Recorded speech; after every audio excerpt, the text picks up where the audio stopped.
All right, so we're going to go through the unit review. Hopefully you have already looked through that review, and then I'm going to walk you through it and kind of give you the answers. That way you can check yourself. All right, so here's our unit review. Okay, and let's start with a lot of the definitions. A lot of these definitions can be found in your notebooks, okay? Mostly on page 7 with that flip chart, okay? But let's look at bisector here. A bisector is a point, line, or plane. It could be a ray that intersects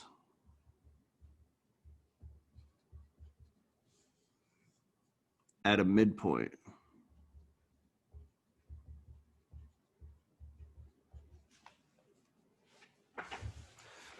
Collinear means on the same line. And we could jump over to coplanar because those are kind of similar. So on the same plane. Okay. Perpendicular. Let's go over here. Intersects at 90 degrees on the same plane.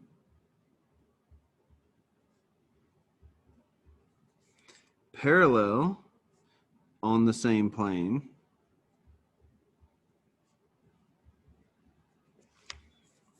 And same distance apart.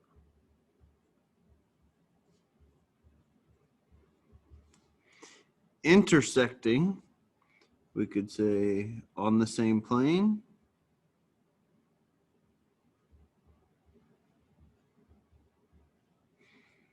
And those cross at non-90 degrees. Okay, because remember, if it's 90 degrees, we call that perpendicular. Okay, so a ray, if we want to look at a ray has a starting point. It's, well, here. It is part of a line.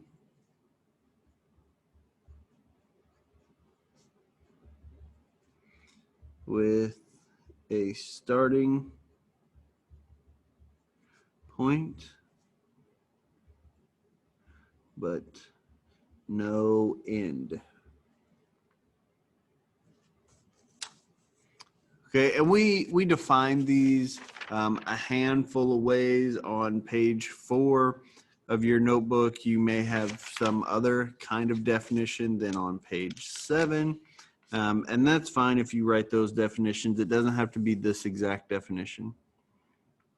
A point is a position in space with no dimension.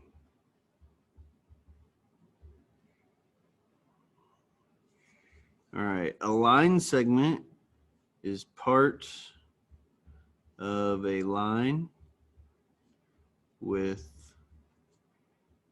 a starting and ending point. Okay, so it has both a start point and an end point. A plane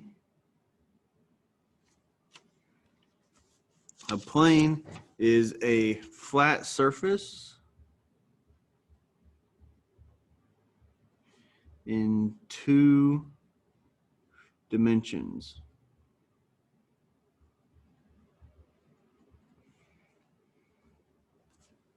Okay, shown by a parallelogram or shown by a parallelogram. So midpoint, a midpoint is a point that bisects a segment into two congruent segments. And then we'll jump right into congruent. Congruent means that they are equal. So usually we use congruent segments or congruent angles as we move forward. So having the same length. Skew is on different planes and never intersect. Okay, so there are your vocab words. The vocab words are going to be really, really important on this test. Okay, the next thing on the test is notation, pictures, and words, okay? So I might give you a notation. You may have to give me the picture or give me what that says in words, all right? So I've got 3 examples here. Let's work through these. So I like to do the words first if I'm given the notation, because the words are just how you read it. So here we have segment AB is parallel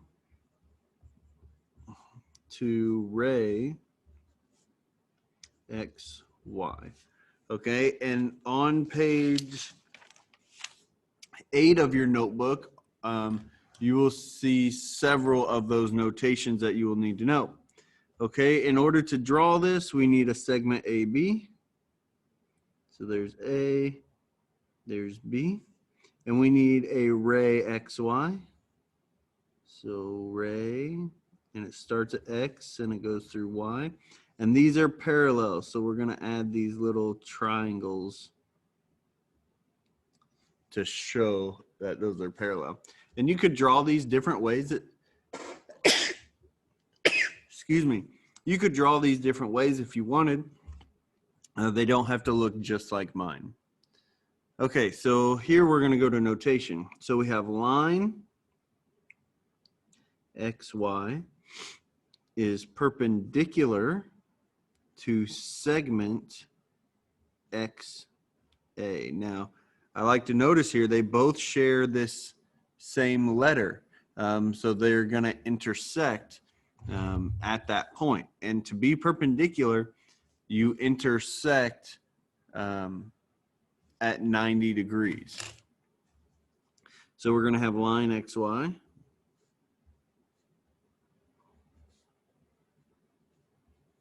Then we have segment XA, so there's X, there's A, and they're perpendicular, so we have to put this 90-degree angle in there, or that square in there to show perpendicular. All right, here we go. It looks like we got a plane with a line on it, okay? So we may not have real good notation on this one because there's quite a few on here, but we can definitely get the words on this. Okay, so we can say line, well, let's go here. Line AC, and you can write the words at the same time. So line AC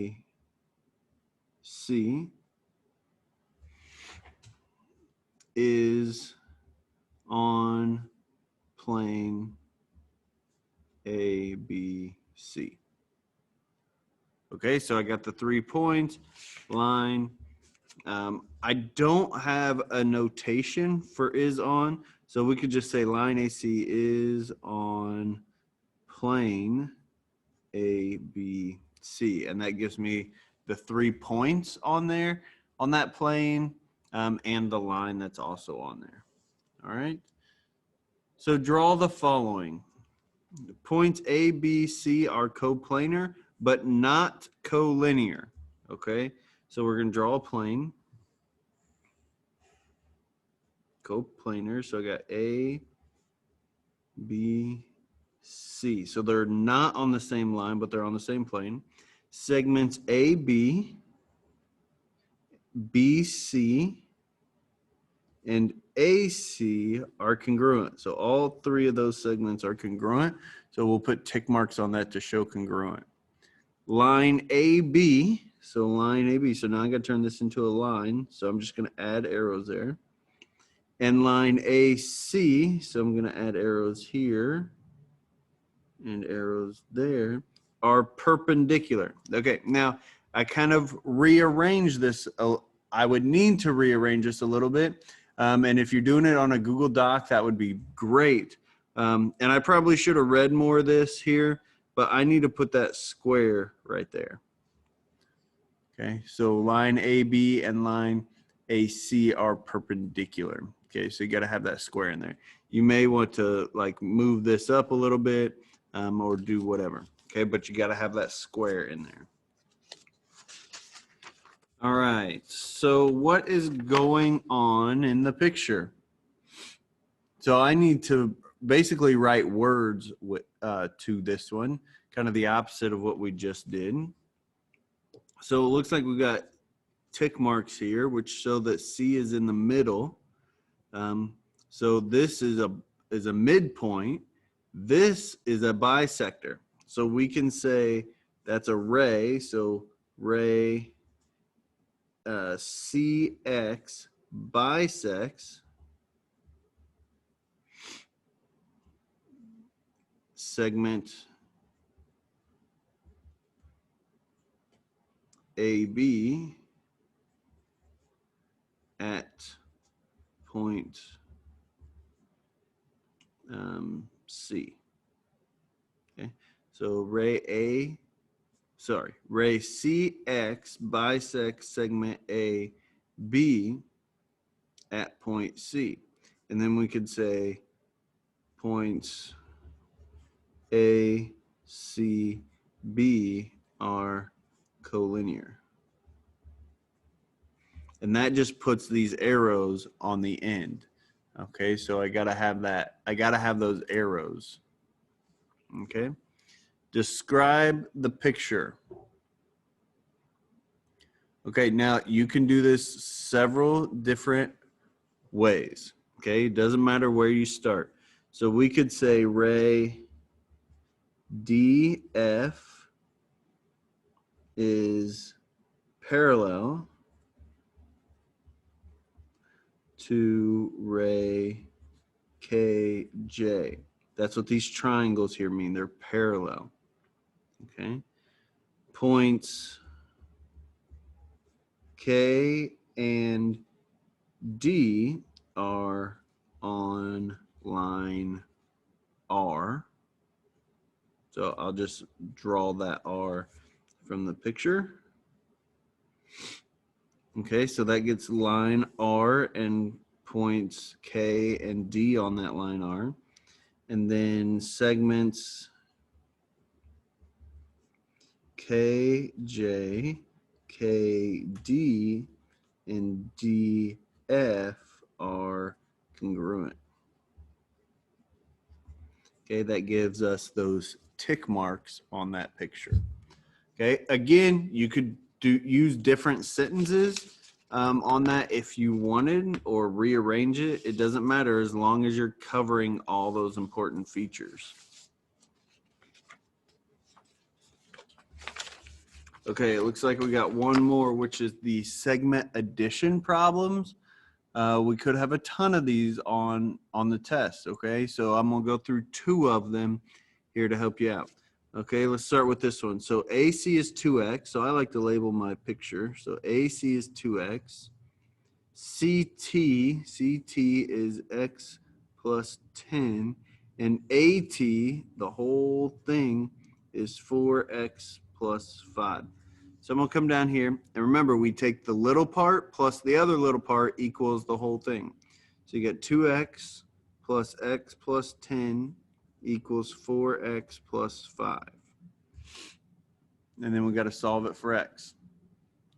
So over here I get 2x plus x is 3x plus 10 equals 4x plus 5.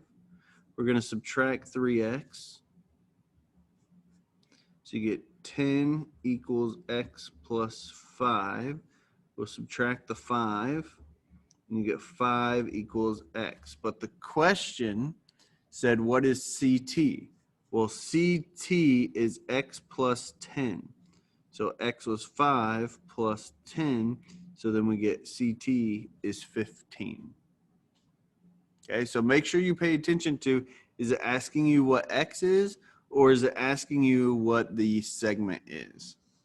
Okay, here it doesn't really say, so we're just going to put find x. Okay, so I'm given the length of this and the length of this, and notice they have tick marks here. So if they have tick marks, that means they are equal. So x plus 15 equals 4x minus 45. Okay, so we're going to subtract x minus x. Get 15 equals 3x minus 45. We're going to add 45. And you get 60 equals 3x. Divide by 3. This is all algebra stuff. Solving equations using algebra. Divide by 3. 60 divided by 3 is 20. And that is what x is, 20. If it needed you to find the length of the segments, you just plug 20 in here. So 20 plus 15 is 35. And this will also be 35 because they are congruent, okay? So that wraps up the review problems that I have for the Unit 1 test. So make sure that you study through that and be ready for your test.